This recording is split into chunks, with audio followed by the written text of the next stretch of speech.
One fund. On point for today, the expert to talk about it. This is the ETF of the week. Welcome to the ETF of the week, where we get the latest take from Todd Rosenbluth, the head of research at VettaFi. And at VettaFi.com, you'll find all the tools you need to be a savvier, smarter ETF investor and to get more details on the new, newsworthy, trending, and timely ETFs that we discuss here. Todd Rosenbluth, great to chat with you again. It's great to be back, Chuck. Your ETF of the week is the T. Rowe Price Value ETF, TVAL, TVAL. TVAL, TVAL, the T. Rowe Price Value ETF, a fund that's part of T. Rowe Price's expansion into ETFs. You know, last week we were featuring a fund that was about to have its third anniversary. This one is too, and this fund thus far this year, best performance it's ever had. So is it the anniversary, the recent performance? What makes this the ETF of the week? So those two things caught my eye. You're right. This fund just turned 3 years old. It is about to get its Morningstar rating. Its 3-year track record is strong also in the large cap value category. So I would assume that it's going to be a favorable rating at the risk of a projection there. It's been a good year. We've seen value strategies return to favor. And we at VettaFi recently did a survey of financial advisors, and we asked them how they were getting exposure to value. And we asked them about index-based products, fundamentally index-based products, or actively managed strategies. And they were leaning towards actively managed strategies. So we wanted to shine a spotlight on this active value ETF from T. Rowe Price. This fund in the last year, not calendar year, but rolling year, is up about 30%.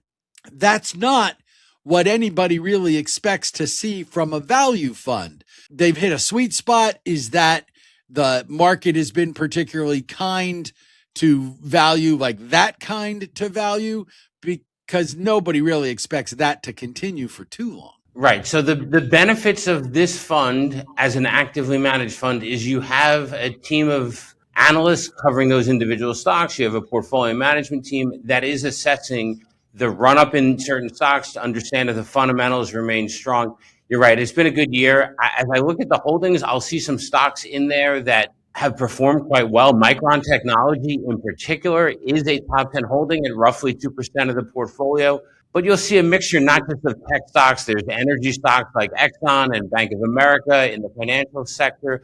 So you're going to get the benefits of diversification as management sorts through what still looks attractive. When you see a stock like Micron in a value portfolio, does that ever concern you? I mean, do you ever look at this and go, okay, how exactly are you defining value? Because there's a lot of value managers. A stock that's been as hot as Micron, seen the kind of momentum it's had, would not pass the sniff test. So I don't know enough of the individual security selection that's going on for this company at T. Rowe Price. What I would note is that Micron is in value index-based products and a larger weighting because it's an index-based approach. It doesn't have the same paring back mentality from an index-based approach versus an active approach. So seeing it in the portfolio doesn't shock me. If it was a larger weighting, that would be a bigger concern. I have confidence, and I think investors, if you're going to choose an active ETF, have to have confidence in the T. Rowe Price team to assess whether there's still room for the stock to run. In terms of where this fits into a portfolio, there are not many investors out there who are going to go, yeah, I don't have any value investments and large cap value at that. So is this a replacement for things you've got more likely? Like, is this an upgrade possibility, or is this more, if you don't have the coverage, this would go there? So you're right. People have exposure to value strategies either because you'll get some value exposure in a broadly diversified approach, or you already have leaned towards value and you feel comfortable in that. I think people have value primarily either from an actively managed mutual fund or an index-based value strategy tied to the S&P 500, but the value slice, the Russell 1000, the value slice, and so forth.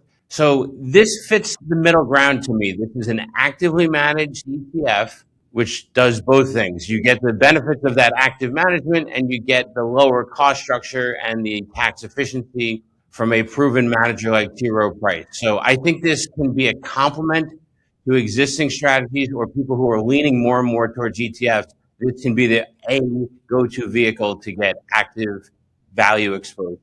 T. Rowe Price is a company that we haven't discussed a lot in ETF of the week. They were a little late to the ETF game, and most of their ETFs have been basically, here's the ETF flavor of the traditional fund we have. How do you feel they have made the transition? Because there are companies that we talk about that are pure ETF companies. They never had a traditional mutual fund at all.